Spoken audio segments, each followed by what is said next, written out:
a cúpula do partido de pegar R$1,5 bilhão. Vamos ver os 8 denunciados? Olha só. O ex-presidente Lula aparece na denúncia como chefe e grande idealizador do esquema. E em seguida, a ex-presidente Dilma Rousseff vem como a grande negociadora na compra de apoio junto com os ex-ministros Antônio Palocci, Guido Mantega, Edinho Silva e Paulo Bernardo. A senadora Gleisi Hoffmann, atual presidente do partido, e o ex-tesoureiro João Vacari Neto completam a cúpula petista de denunciados. Rodrigo Janot mostra como os acusados montaram uma rede de arrecadação de propina no governo, principalmente via Petrobras. O ex-presidente Lula foi apontado como líder do esquema e, por isso, se condenado, pegaria uma pena maior, não é, Juliana? Chico, a Ana Luísa mostrou aí todos os nomes dessa nova denúncia, né? E para o Procurador-Geral da República, Lula foi o grande idealizador dessa organização criminosa. O Ministério Público somou pagamentos de vantagens indevidas a Lula de R$230 milhões por suposto favorecimento às empreiteiras Odebrecht e OAS. A denúncia analisou o esquema desde 2002. A cúpula do PT cometeu, pelo menos durante 14 anos, crimes contra a administração pública, segundo o Procurador-Geral da República.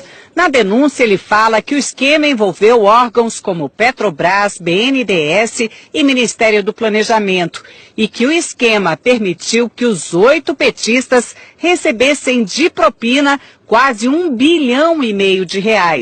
O procurador diz que só na Petrobras o prejuízo gerado foi de pelo menos R$29 bilhões.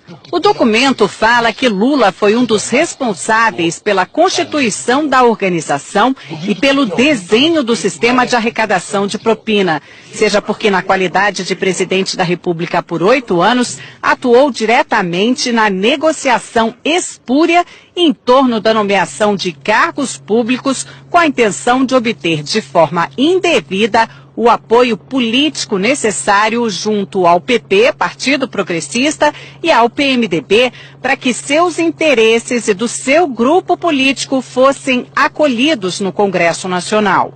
O procurador diz ainda, no lugar de negociações políticas, temos negociatas ilícitas, nas quais a moeda de troca não era simplesmente divisão de poder para governar, mas sim a compra de apoio político com a utilização de dinheiro público.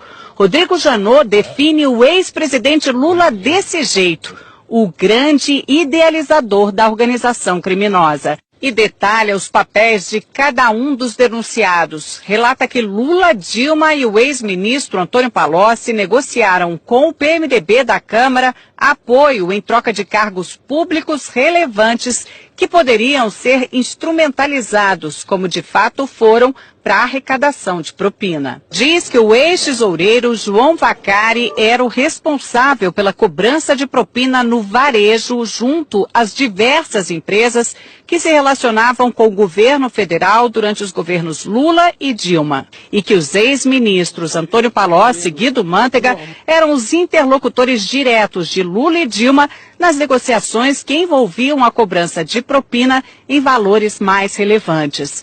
A senadora e hoje presidente nacional do PT, Gleisi Hoffmann, e o ex-ministro Paulo Bernardo, segundo a denúncia, não apenas davam suporte ao esquema ilícito montado, como também operaram diretamente a cobrança de propina no Ministério do Planejamento. Diz ainda que Gleisi foi uma das mais beneficiadas nos esquemas ilícitos mantidos pela organização criminosa na Petrobras, no Ministério do Planejamento, junto ao Odebrecht e a JF.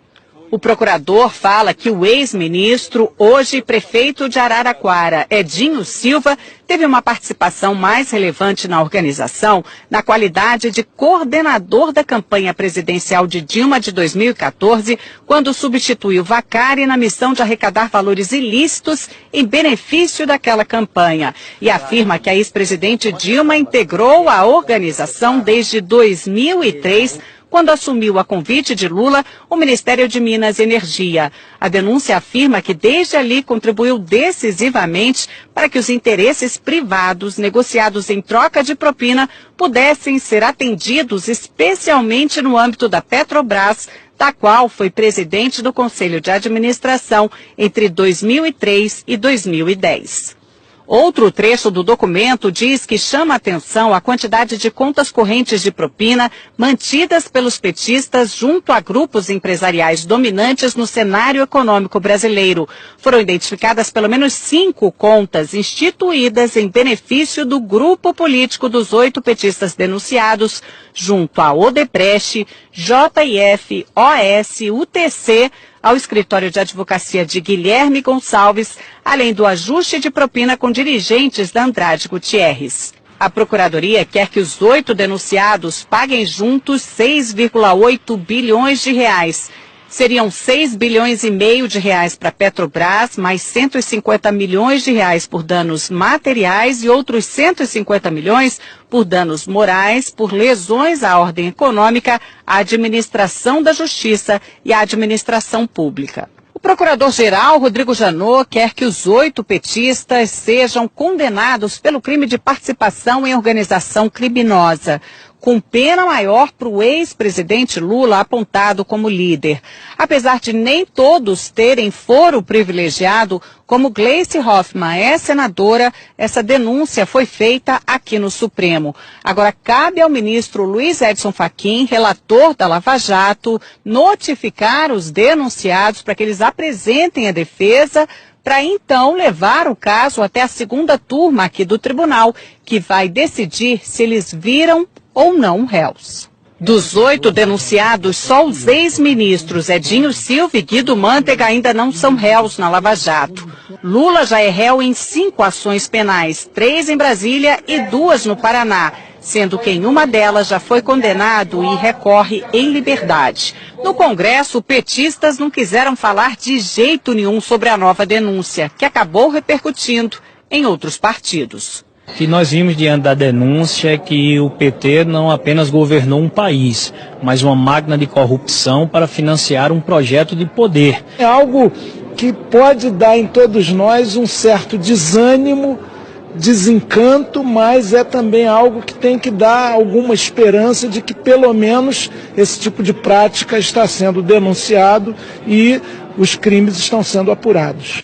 A assessoria de Dilma Rousseff diz que não foram apresentadas provas ou indícios de materialidade de crime e que a denúncia não tem fundamento e que caberá ao Supremo garantir direito de defesa e rejeitar a denúncia. O ex-presidente Lula disse que não conhece o teor da denúncia, que esse é mais um exemplo de mau uso das leis para persegui-lo, que não praticou qualquer crime, muito menos participou de uma organização criminosa. Afirmou que a denúncia é uma ação política. A defesa de Paulo Bernardo afirmou que não teve conhecimento da denúncia. Gleice Hoffmann afirmou que a denúncia não tem qualquer fundamento. A defesa de João Vacari Neto declarou que a denúncia é totalmente improcedente. A defesa de Guido Mantega afirmou que é no mínimo contraditório que a Procuradoria-Geral da República resolva oferecer denúncia, usando como prova basicamente a palavra de delatores, num dia em que o Brasil se depara com a disposição de delatores à dissimulação. Edinho Silva afirmou que sempre agiu de forma ética e legal.